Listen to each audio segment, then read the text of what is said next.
दर्शकवृन्द नमस्कार। सीमा हैदर अहिलेसम्म पाकिस्तानी महिला भनेर चिनिएकी छिन्। वास्तवमा यी महिला कुन देशकी नागरिक हुन् भन्ने बारेमै भारतमा तहल्का मच्चिएको छ। भारतका सञ्चार माध्यमहरू यिनको बारेमा व्यापक अनुसन्धानमा जुटेका छन्।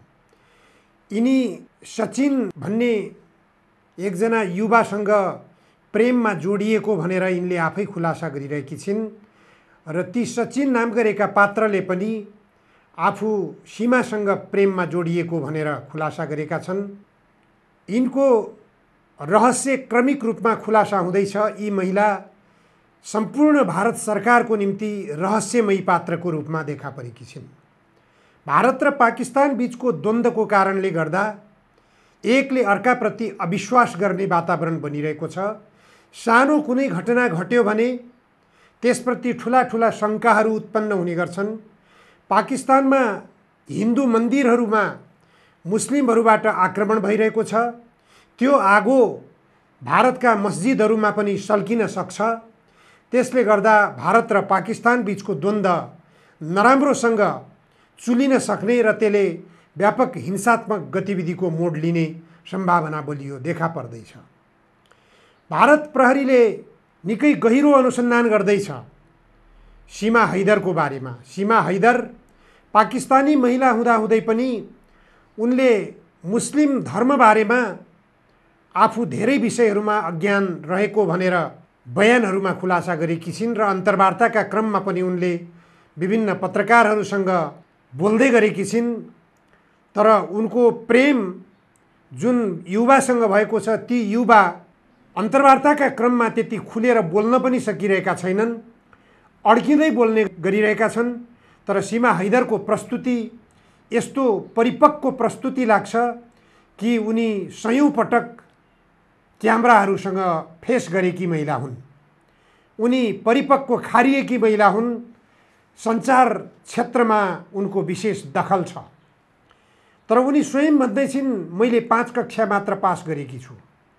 5 कक्षासम्म मात्र पढेकी महिलाले यो रूपमा आफूलाई क्यामेरा सामु बिना हिचकिचाहट र एक शब्द पनि कतै त्रुटि नगरेर, शब्दहरू नदोहोर्याएर फरर्र बोल्न सक्ने, त्यो पनि आफ्नो देशको मातृभाषा नभएर छिमेकी देशको हिन्दी भाषामा उनले आफूलाई प्रस्तुत गरिरहेकी छिन्।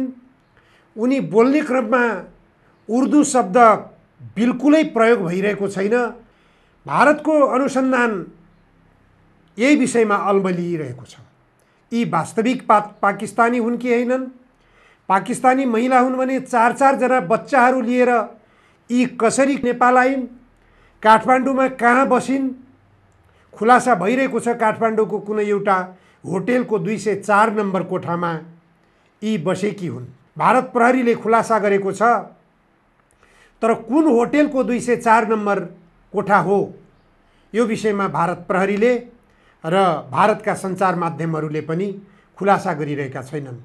भारतका सञ्चार माध्यमहरू र भारतको अनुसन्धानमा लागिरहेको भारतीय प्रहरीले सीमा हैदर आइएसआई की एजेन्ट भएको ठुलो आशंका गरेको छ।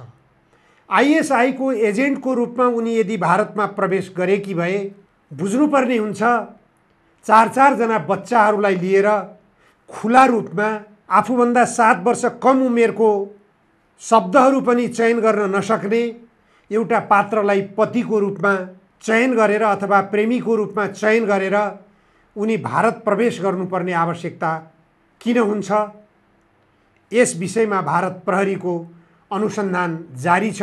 त्यो अनुसन्धानले कहाँ पुगेर विषयको टुङ्गो लगाउने हो, त्यो अझै हेर्न बाँकी छ। तथापि भारत प्रहरीले नेपालमा पनि उनको कनेक्सन देखिरहेको छ। सीमा हैदरको नेपालसँग कस्तो खालको कनेक्सन हो, 7 दिनसम्म नेपालमा सीमा हैदर बसेको र कुन होटेलमा बसेको, यावत किसिमका विषयहरूमा नेपाल कनेक्सनसँग जोडिएको सीमा हैदरको आवागमन र यहाँको बसाई अनुसन्धानको पाटोमा भारतको सुरक्षा संयन्त्रले लिइरहेको छ। सीमा हैदर पाकिस्तानी नागरिक हुन् कि होइनन् भन्ने कुराको खुलासा भारत प्रहरीले, भारतका सञ्चार माध्यमहरूले दुबईमा कार्यरत रहेका पाकिस्तानी नागरिक गुलाम हैदरकी पत्नीको रूपमा उनले आफूलाई प्रस्तुत गरेकी र गुलाम हैदर पनि सञ्चार माध्यमहरूसँग र भारतीय सुरक्षाकर्मीहरूसँग दुबईबाटै टेलिफोनमा सम्पर्कमा आइरहेका छन्। उनले पनि बराबर आफ्नो कुरा बोलिरहेका छन्। गुलाम हैदरका 4 जना बच्चाहरूमध्ये 2टा बच्चा सीमा हैदरको तर्फबाट र 2 जना बच्चा सीमा हैदरभन्दा पहिलेकी पत्नीबाट भएको कुरा स्वयं गुलाम हैदरले खुलासा गरेका छन्। गुलाम हैदरले योभन्दा पहिलेकी पत्नीसँग तलाक भइसकेको भन्ने कुरा गरिरहेका छन्।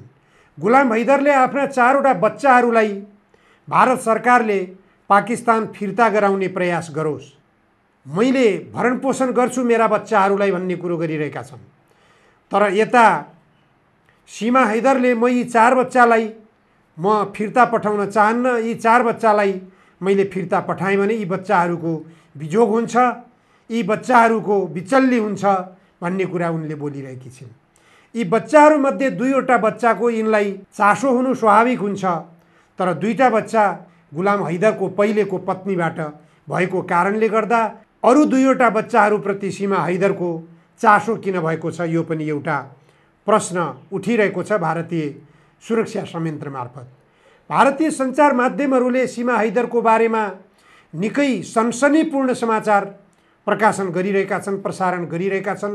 भारतका प्रमुख टेलिभिजनहरू पनि त्यसै गरी चर्चामा आइरहेका छन्, सीमा हैदरको बारेमा अनुसन्धान गरिरहेका छन्, अन्तर्वार्ता लिइरहेका छन्। बीचमा पत्रकार बसेर दायाँ बायाँ सीमा हैदर र उनका प्रेमी सचिनलाई राखेर अन्तर्वार्ता लिइरहेका छन्। तर अन्तर्वार्ताकारका निम्ति प्रश्नको चटारो सीमा हैदरतर्फ तेर्सिएको छ। सचिनसँग कुनै प्रश्न गर्दाखेरि सीमाले इसाराबाट सचिनलाई केही भन्न लगाएको जस्तो पनि देखिने गरेको छ।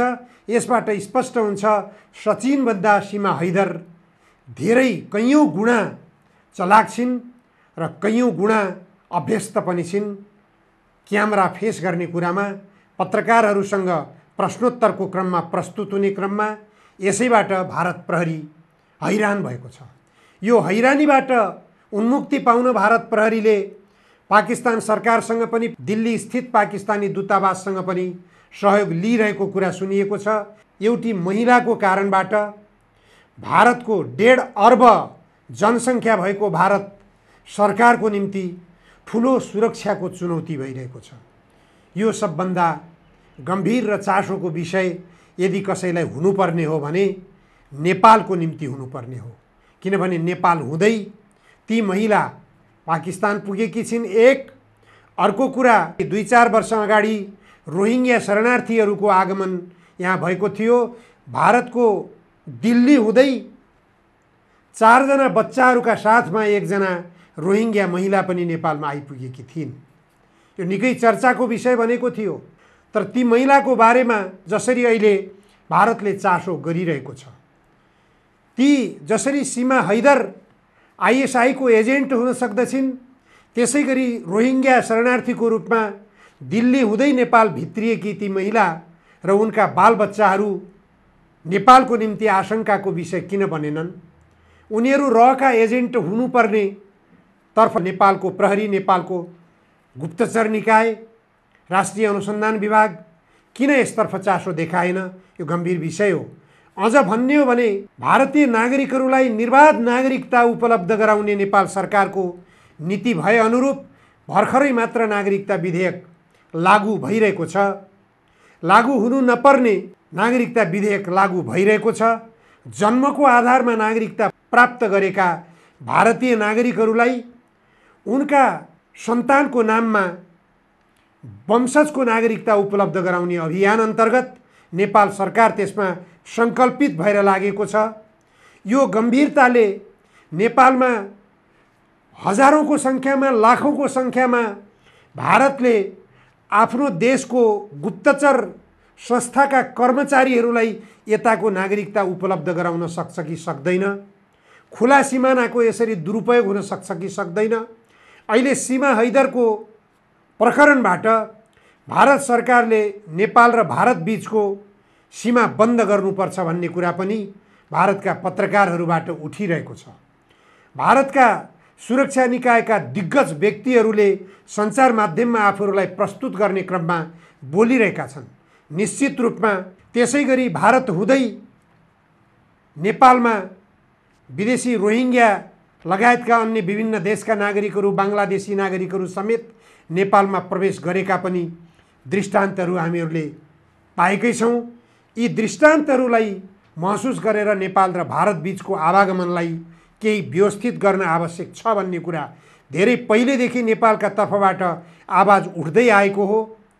यदि यसलाई व्यवस्थित गर्ने हो भने निश्चित रूपमा पनि भारतबाट भइरहने निर्बाध आवागमन रोकिने थियो र जन्मको आधारमा भारतका नागरिकहरूले नेपालको नागरिकता प्राप्त गर्ने छुटको अन्त्य हुने थियो र भारतले जो आशंका गरिरहेको छ नेपाल हुँदै भारतमा गलत व्यक्तिहरू प्रवेश गरिरहेका छन् भन्ने कुराको पनि निराकरण हुन्थ्यो। यसमा पनि नियन्त्रण आउन सक्दथ्यो। त्यसकारण दुवै देशका सरकारहरू, दुवै देशका सुरक्षा निकायहरू बसेर नेपाल र भारत बीचको आवागमनलाई नियमन गर्ने, यसलाई विशेष व्यवस्थित गर्ने हो भने निश्चित रूपमा भारतको लागि पनि टाउको दुखाइ हुने थिएन र नेपालको निम्ति पनि टाउको दुखाइ हुने थिएन। सीमा हैदर जस्ता महिला अथवा रोहिङ्ग्या शरणार्थीको रूपमा आएकी महिलाहरू जस्ताले निर्बाध रूपमा नेपाल र भारतमा प्रवेश पाउने अवस्था पनि अवश्य पनि हुने थिएन। यसतर्फ नेपाल सरकार र भारत सरकारले गम्भीरतापूर्वक छलफल गर्ने, यसको निराकरणको निम्ति गम्भीर बन्ने हो कि? हस्, आजलाई यति मात्र।